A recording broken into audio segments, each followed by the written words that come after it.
If you want to be your true self, then this video is for you. Hi, my name's Lisa Mackey, and I've been a coachpreneur for over 20 years. And the early part of that journey is me not even knowing my true self. Well, I thought I did.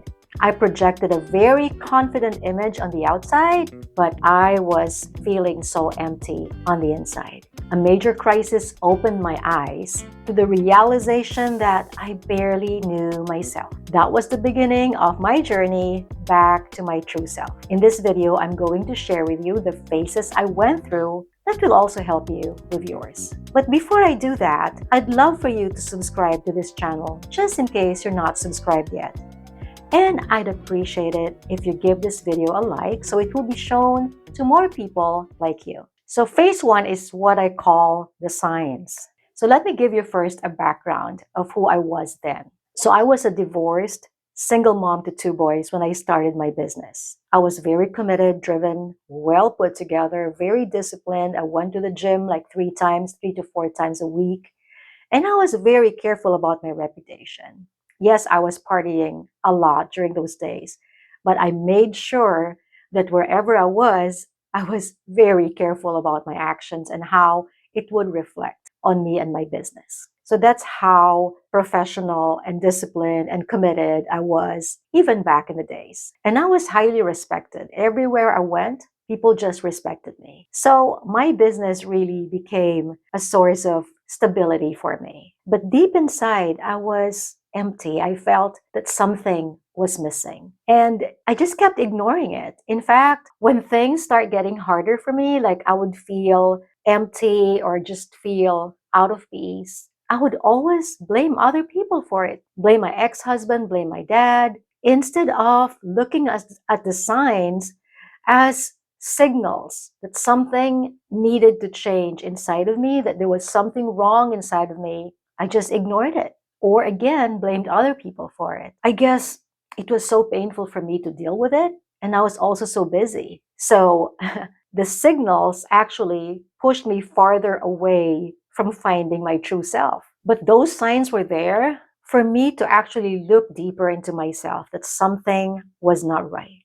Instead, I chose to ignore it, bury myself with work, or blame other people. So, if you're facing the same things, you keep feeling that there's a hole in your heart, that's what I used to feel, or you're not fulfilled, or you're not peaceful, or there's just something missing in your life. If you're there, and whatever you do, because remember, things were doing very well for me on the outside, but something was always missing on the inside. And so if you're experiencing that, then look at those feelings as signals for you. Don't ignore it and don't blame other people for it, because they're there for you to look internally, not externally. Well, phase 2 is the result of ignoring the signs. So how I wish everybody could just skip this phase. And it can be skipped if you don't ignore the signs. But if you ignore the signs or you blame other people, then this phase 2 is what you're going to face. And it's the wake-up call. And most of the time, this wake-up call is really, that's why it's a wake-up call. It's what wakes us up. It pushes us out of our comfort zones. And you know how it is. We get comfortable in our situation even if it doesn't feel good. Like with me, because everything was doing perfectly fine on the outside, there was always a means of escape. I could just run back to my business again instead of looking at what the signals were telling me. So the wake-up call was the one that pushed me away from that comfort zone and finally paying attention to the signal. So again, let me give you a background. So back in the days before that wake-up call, and even when the signals were there, because of my very driven and determined nature, I was very proactive when it came to goal setting and forecasting. So I normally did it at the last quarter of the year. And seriously, by the first quarter of the next year, I most of the time already achieved my goals for the entire year. And that's because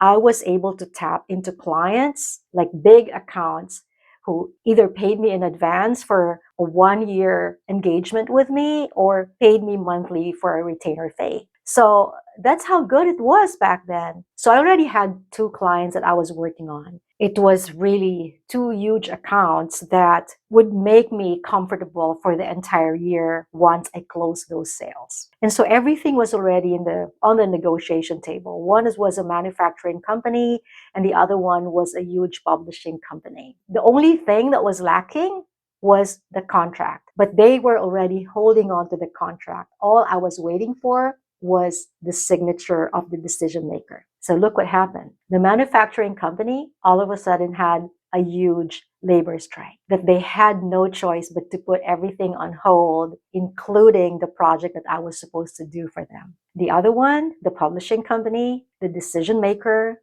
all of a sudden had a heart attack. Well, thank God he did not die, but he had a heart bypass that went on. Of course, his recovery went on for months.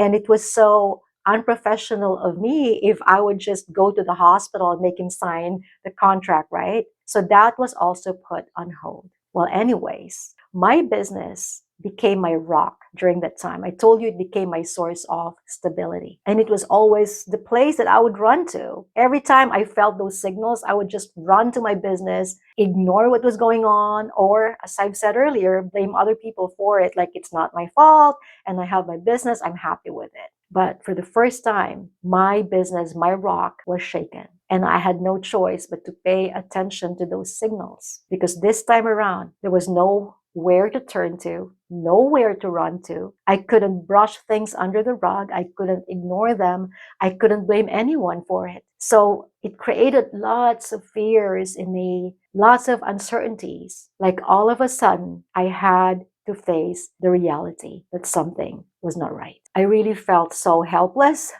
I felt so panicky.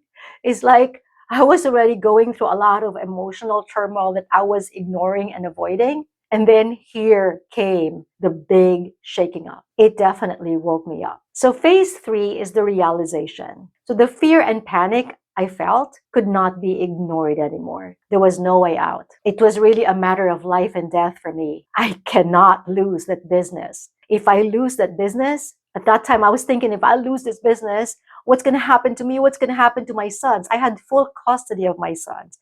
What was going to happen to my employees, my staff? So there were just so many things that I had to consider, that I really finally had to face the situation. No more running away from it. I had no choice but to come up with a solution. But the problem was, I couldn't even think. I was just so distraught and so scared and so uncertain that I couldn't even think. I mean, I had other clients. I could have gone back to them, but I think I was so shaken that I just felt so helpless. The cracks I already had in my internal system all of a sudden began to crumble.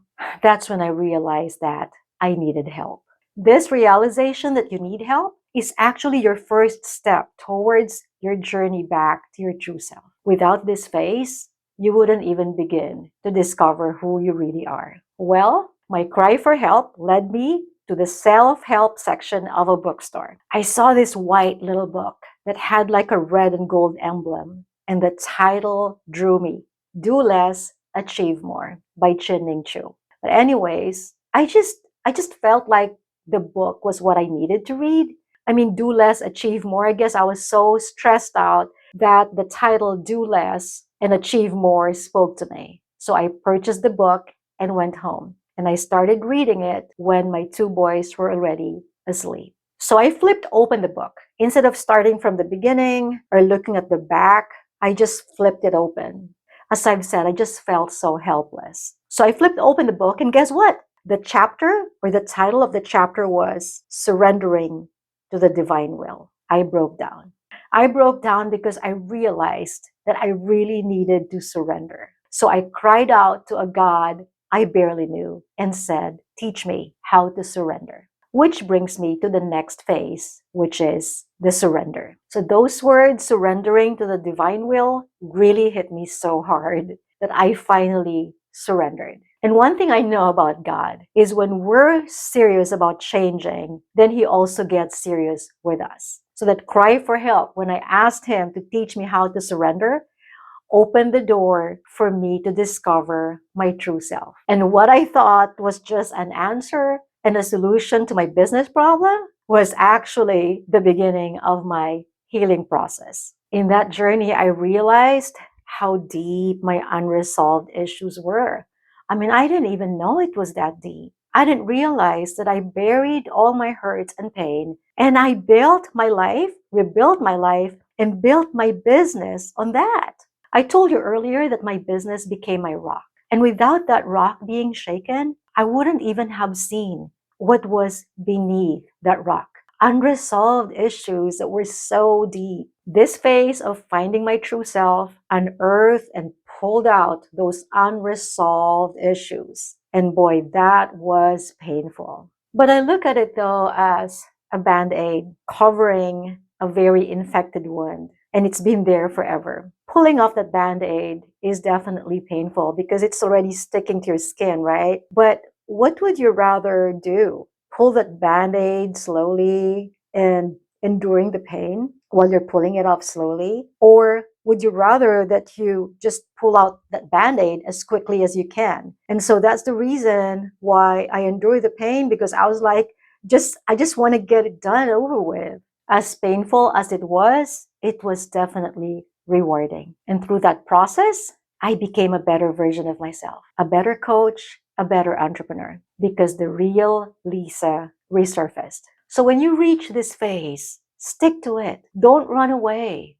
Otherwise, you wouldn't even be able to complete the process. Don't prolong it either. The sooner you can get over with it, the better it is going to be for you, because you're just going to be your true self sooner than later. So phase 5 is the commitment. You know how easier it is to start working out, but the difficult part is maintaining it. The same holds true for this journey of finding your true self. That healing process is necessary to unblock all the things that are blocking you from being your true self, and therefore being the best version of you. But for that process to be completed, you need to totally commit yourself. Most people start and stop, and that's why you see some people change for a while, but it's not lasting. That's because they didn't complete the process and stayed committed to it. Your commitment will not only lead you to finding your true self, but you'll become the best version of you. Phase 6 is the maintenance. One thing I've learned about the surrender phase and the healing process is how to recognize